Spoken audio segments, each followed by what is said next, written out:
Сред дневник на Канал Плюс, добро вечер. Еве кои настани го одбележаа денешниот ден. Стартуваат бесплатните обуки за странски јазици. Огласите за бесплатно изучување на англискиот, германскиот и францускиот јазик се уште отворени и можат да аплицираат младите невработени до 29 години. Од денес до 9 мај граѓаните ќе можат да проверат дали нивното име се наоѓа во избирачкиот список, кој денеска е ставен на увид во електронска верзија на веб страната на Државната изборна комисија.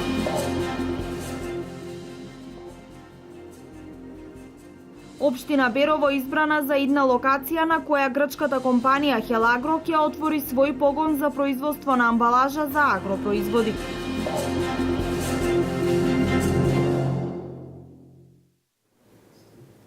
Од почетокот на следната недела стартуваат обуките за млади лица за изучување на англиски, германски и француски јазик. Правичните групи за обуки веќе се во фаза на формирање, а во следниот период лицата кои аплицираа ќе бидат известени за конкретната временска табела, согласно која ќе треба да ги посетуваат обуките кои ќе се вршат од страна на специјализирани обучувачи. Иако првите групи на апликанти ја започнуваат својата обука набрзо, огласите за бесплатно изучување на англискиот, германскиот и францускиот јазик и за изучување на основните компјутерски вештини се уште отворени и на нив може да аплицираат сите заинтересирани млади лица до 29 годишна возраст, кои се наоѓаат на евиденција на Агенцијата за вработување.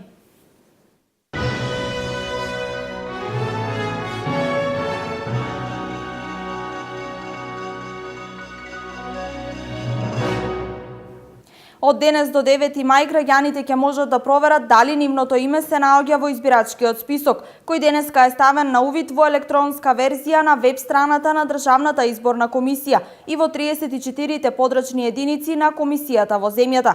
Увидот на веб страната граѓанинот може да го направи со внесување на матичниот број и кодот што ќе се појави. Со важечки документи и лично граѓаните ќе можат да направат увид во избирачкиот список во подрачните единици на ДИК, информираат од комисијата. Избирачкиот список треба да биде заклучен до 19 мај.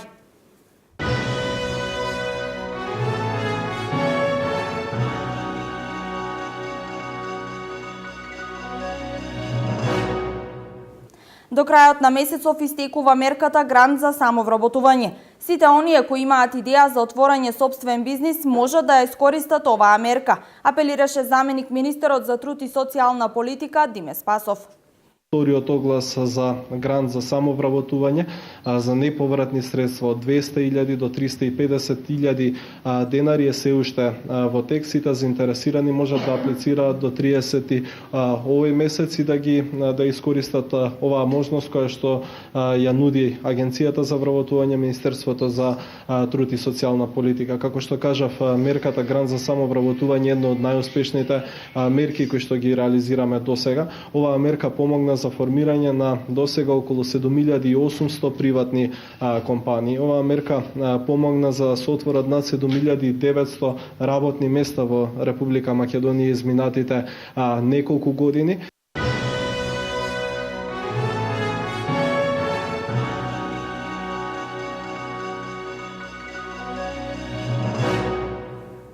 Секој регион во Македонија ќе има своја стратегија за развој на иновациите во стопанството. Се дефинираат регионалните ресурси за иновации, кои имаат потенцијал за примена во стопанството, но и нивно пласирање на домашниот и меѓународниот пазар. Иновациите се движечка сила за развој на предпријатијата во секоја област, без разлика дали се работи за земјоделство, IT секторот, туризмот или услужните дејности. Секоја иновација е унапредување на работата, бенефит за компаниите и поголема заработка. За поттикнување на развојот на иновациите на регионално ниво, во Штип во организација на Центарот за развој на Источниот плански регион имаше работилница за сите заинтересирани од бизнис заедницата, администрацијата, студентите и граѓани со иновативни идеи. Нашето секојдневие има потреба од нови работи, од новитети, затоа што всушност понекогаш фирмите една мала иновација или еден подобра услуга ќе им даде предност пред своите конкуренти и таа предност всушност ќе биде нивниот развој. Генерално ние секојдневно правиме иновации, можеби некогаш не сме свесни, меѓутоа целта е така како таа иновација да ја пласираме на пазар. Од минатата година во рамки на Центарот за развој на Источниот плански регион почна да функционира бизнис центар за поддршка на малите и средни предпријатија, која работи на стратегија за развој на бизнис иновациите. И во нашиот регион ќе има исто така изработена таква стратегија за иновации, која во подоцнежна фаза ќе има серија на мерки, серија на активности кои ќе придонесат за унапредување на малите и средни предпријатија, нивен зголемен раст и развој на малите и средни предпријатија и со цел да можат тие во своето производство, во својата работа да применуваат иновативни практики, иновативни системи, се со цел да може да бидат поконкурентни на пазарот и да ги намалат своите трошици како за производство, така и за работа. Проектот за поттикнување на иновациите на регионално ниво е поддржан од Германското друштво за меѓународна соработка, финансиране од швајцарската влада, а реализацијата е на Министерството за локална самоуправа и центрите за развој на регионите. Проекциите се дека до крајот на мај ќе се дефинираат потенцијалите за развој на иновациите, кои потоа добиваат можност за финансирање од Фондот за иновации како и од други фондации. Општина Берово е избрана за идна локација на која грчката компанија Хелагро ќе отвори свој погон за производство на амбалажа за агропроизводи. Представници на оваа компанија ја посетија и технолошко-индустриската зона во оваа општина. Грчка компанија заинтересирана за инвестиции во Беровско, како дел од владините програми за привлекување на странски инвеститори за изградба на производствени капацитети во Македонија. Градоначалникот на општина Берово Драги Наџински деновиве оствари средба со представници на грчката компанија Хелагро, компанија која работи на производство на амбалажа за агропроизводи и како што потенцира представниците од грчката компанија, тие се заинтересирани за изградба на капацитет во индустриските зони во земјоделските краеви во Македонија. Градоначалникот во прилог на овој дел потенцираше дека Берово е ридско-планински предел, каде населението пред се занимава со сточарство и земјоделство, а во подеми и развојот на алтернативниот туризам, кој се развива токму поради местоположбата на Берово, богатството на шуми, чистиот воздух, како и се поголемата туристичка понуда. Представниците од компанијата ја посетија и местоположбата на технолошко-индустриската развојна зона Берово, каде досега е изградена само основна инфраструктура, но доколку се одлучат инвеститорите за инвестирање и изградба на капацитет токму во оваа зона, од единицата на локалната самоуправа Берово истакнаа дека ќе се пристапи и кон поврзување на зоната и со секундарна инфраструктура во зависност од потребите на компанијата. Се завршени еден поголем дел од изградбата на инфраструктурните објекти кои треба да бидат градени. Тоа е изградба на колектор за фекална канализација во индустриската зона, доведена е водата за индустриската зона. Се надевам дека во првата половина на 2016 година ова ќе биде се завршено и ќе можеме да ги очекуваме првите инвеститори во истата. Исто така беа посетени и објектите на поранешен огражден во Берово, каде од страна на представниците од општината беа објаснети можностите и условите за купување и на овие објекти за кои има можност да бидат целосно откупени или само дел од нив. Штипскиот музеј е единствен од Македонија кој е номиниран за престижната музејска награда Жива во конкуренција со музеи од балканските држави – Русија, Украина, Чешка, Белорусија и други земји со словенска култура. Заводот за заштита на спомениците на културата и музеј Штип годинава е музејот од Македонија кој е номиниран за престижната награда Жива за најдобар музеј од земјите со словенска култура. Меѓународно жири во септември во Задар, Хрватска, ќе го избере најдобриот музеј, ќе додели награди во неколку категории, а Штипскиот музеј ги задоволува високите критериуми во скоро сите категории. Се работи за одличен музеј со квалитетен стручен тим што се грижи се во музејот да биде поставено, сочувано и изложено според прописите за заштита на едно така големо и толку значајно културно богатство. Со неголемо задоволство пред интернационалното жири ќе го представам Штипскиот музеј, а се надевам дека ќе придонесам токму оваа институција да го добие големото меѓународно признание бидејќи тоа и го заслужува, смета директорката на Југословенскиот историски музеј од Белград, која е втор судија во номинирањето за престижната музејска награда Жива. Музејот во Штип ја заслужува номинацијата за оваа престижна награда, вели директорот Зоран Читкушев. За разлика од другите музеи, значи ние имаме поголем дел на и опфат на работа.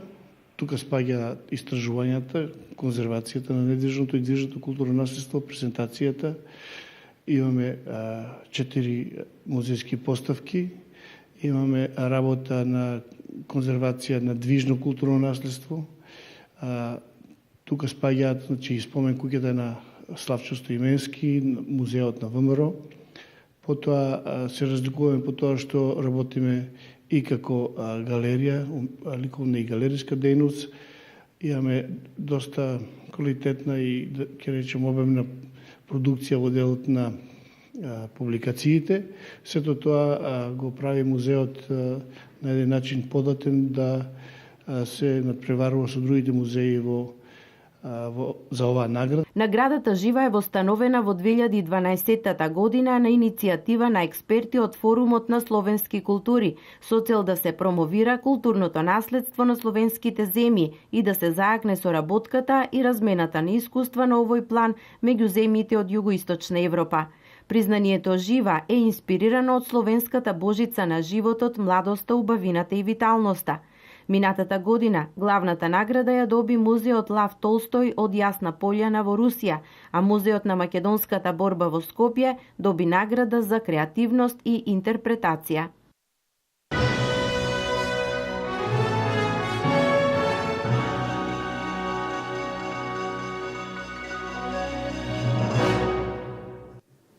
Болеста чвореста кожа кај добитокот деновиве е регистрирана кај грла во Демир Каписко. Кои се симптомите и дали болеста е опасна за луѓето? Дознајте од прилогот што следи.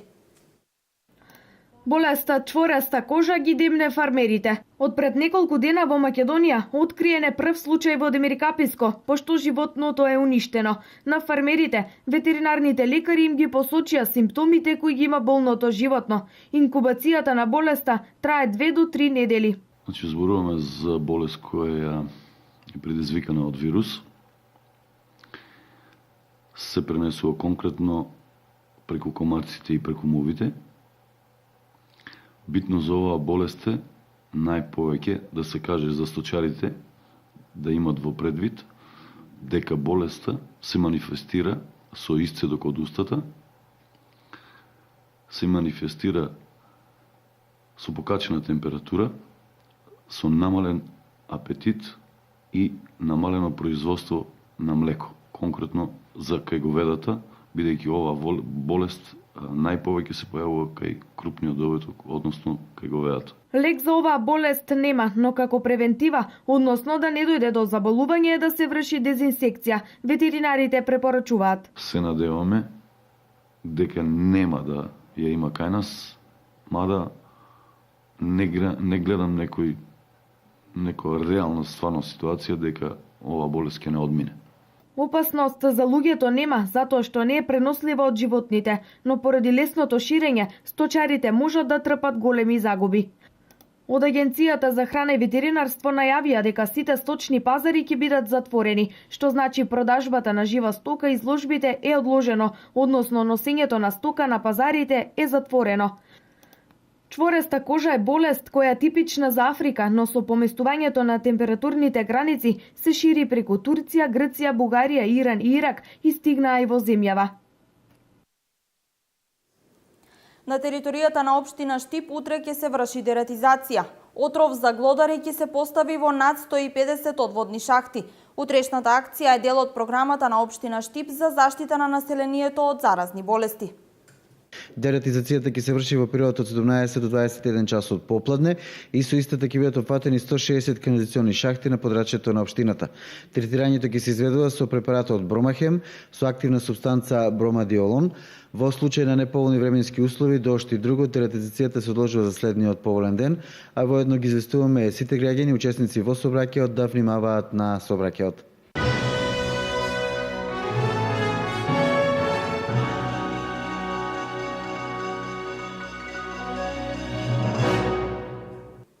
Пред една недела со децата од градинките, сега и со учениците од основните училишта се организираше детска олимпијада во Кочани. Целта е да се развива спортскиот и надпреварувачки дух кај децата уште од најрана возраст.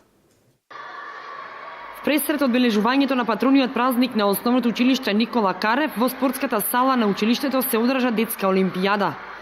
Овој пат учествуваа учениците од 5 оделенија од основното училиште Никола Карев од Кочани и подрачните училишта во селата Тракање и Градовци. Олимпијадата имаше надпреварувачки карактер и учениците се надпреваруваа во повеќе дисциплини. Олимпијадата е со цел да се развива спортскиот дух, да се шири другарството, да се запознаат идните 600 оделенци кои што понатаму ќе учат во училиштето Никола Карев, да се забавуваме, да играме. Дека наставниот кадар се труди преку игра да го развие спортскиот дух кај децата докажува фактот дека пред само една недела детска олимпијада организираше и детската градинка Павлина Велјанова, во која што учествуваа повеќе од 200 деца од големите групи на возраст од 5 и 6 години. Трибините на стадионот во Македонска Каменица добија нов лик. Членови на Унијата на млади сили на ВМРО ДПМН од овој град спроведоа акција за фарбање на столчињата на трибините. Унијата на млади сили на ВМРО ДПМН од Општинскиот комитет Македонска Каменица го искористи денешниот ден за да се посвети на разубавување на столчињата на трибините на фудбалскиот клуб ФКС од Македонска Каменица. Имено ова е втора фаза од разубавување на трибините на фудбалскиот клуб. Во првата фаза беа префарбани првиот дел од столчињата, истите беа префарбани во жолто-црвена боја и беше напишан називот на самиот клуб, односно ФКС. Втората фаза ќе биде слична на првата фаза, но само бојата ќе биде различна, односно трибините, столчињата на трибините ќе бидат префарбани во зелено-црна боја, односно бојата на фудбалскиот клуб. Целите на оваа акција се првенствено да ги мотивираме фудбалерите, односно нашата гордост, кои ја играат можеби најтешката сезона во историјата на клубот, да ги мотивираме да се вложуваат повеќе и да слават многу победи од сега па натаму, да покажеме како правилно се користи бојата во Република Македонија, односно дека бојата местото е на вакви места, односно за разубавување, а истата не е место на полициските штитови и шлемови, односно на спомениците на Гоце Делчев, на АСНОМ, на ВМРО, на Методи Андоновчен. Ова е да потенцираме 100-та јубилејна акција на Унијата на млади сили од еко карактер и истовремено 700-та акција на Унијата на млади сили од секаков вид. Досега се направени десетици и стотици хуманитарни акции, кампањи за здрав живот, направени се многу спортски настани и турнири, направени се разни едукативни часови, пешачења, одбележување на денот на жената и така натаму.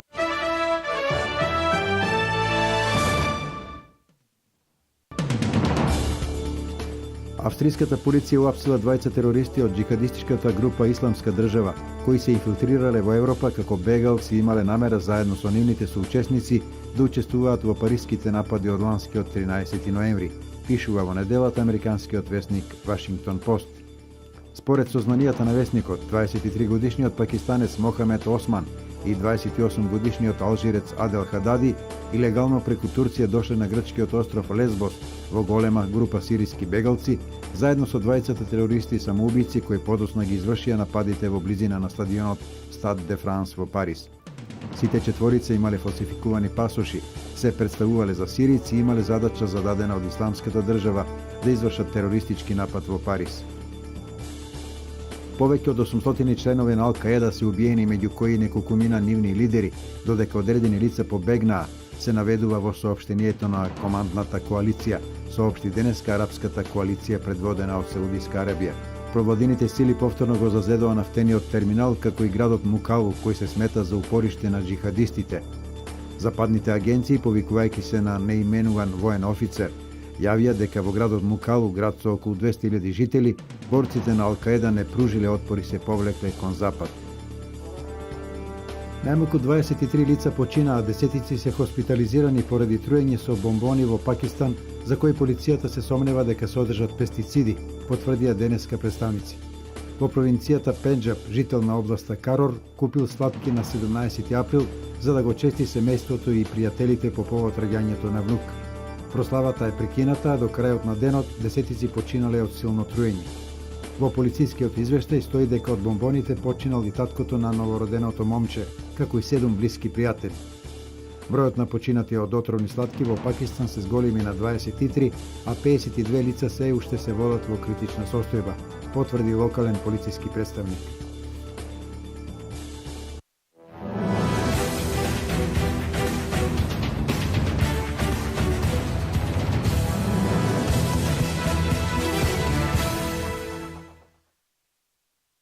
Вчера се одигра уште едно коло во плей-оф и плей-аут фазата во првата фудбалска лига во Македонија. Вардар е се поблиску до освојување на шампионската титула во првата македонска фудбалска лига, откако и вчера извојуваше победа со 1:0 во дуелот против Шкендија, кој се играше на арената Филип II. Екипата на Вардар има 5 бода повеќе од Шкендија на само 3 кола до крајот на првенството. Фудбалерите на Брегалница исто така славеа победа од 2:0 против тимот на Шкупи и во моментот се наоѓаат на 6-то место на табелата со 36 бода, односно 2 помалку од Шкупи. Екипата на Работнички полесно од очекувањата го совлада Силекс со 2:0, со што се искачи на 4-то место на табелата. Во плей-аут фазата се одиграа 2 надпревари. Царев двор издвои победа од 2:0 против Металург и двете екипи се сигурни патници во втората лига, додека Турново и Ренова одигра надпревар без победник. Во останатите кола од плей-оф фазата се следниве надпревари: 30-то коло 30 април, Шкендија Брегалница, Силекс Вардар и Шкупи Работнички. 31 коло 8 мај, Брегалница Работнички, Вардар Шкупи и Шкендија Силекс. И 32 коло 19 мај, Силекс Брегалница, Шкупи Шкендија и Работнички Вардар. Во плей-аут фазата 30 коло Ренова Царев двор, Металург Турново. 31 коло 4 мај, Царев двор Турново, Металург Ренова. 32 коло 8 мај, Металург Царев двор, Ренова Турново и 33 коло 15 мај, Царев двор Ренова и Турново Металург.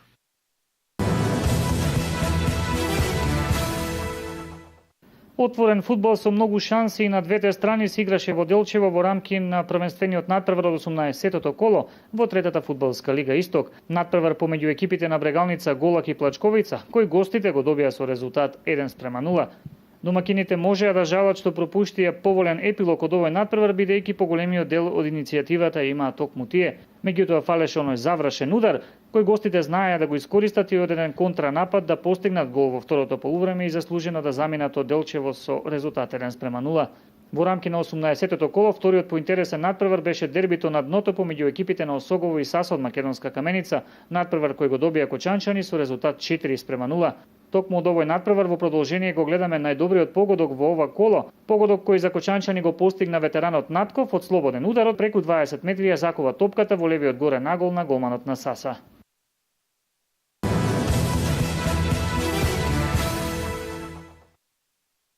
Вчера во Штип во спортскиот центар Јордан Мјалков се одржа 24-тото младинско првенство во пинг-понг. Нова првенство се надпреваруваа 15 екипи во машка и 10 екипи во женска конкуренција, односно 70 надпреварувачи. Од пинг-понгарската екипа на Угада се надпреваруваа Костовски Петар и Костадиновски Филип.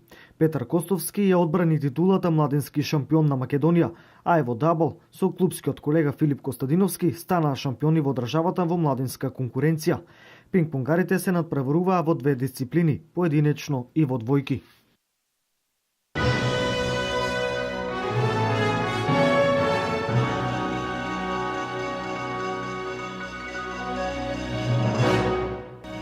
Ово беше се во третото и последно издание на Дневникот за денес. Останете со програмата на Канал Плюс и имајте пријатна вечер.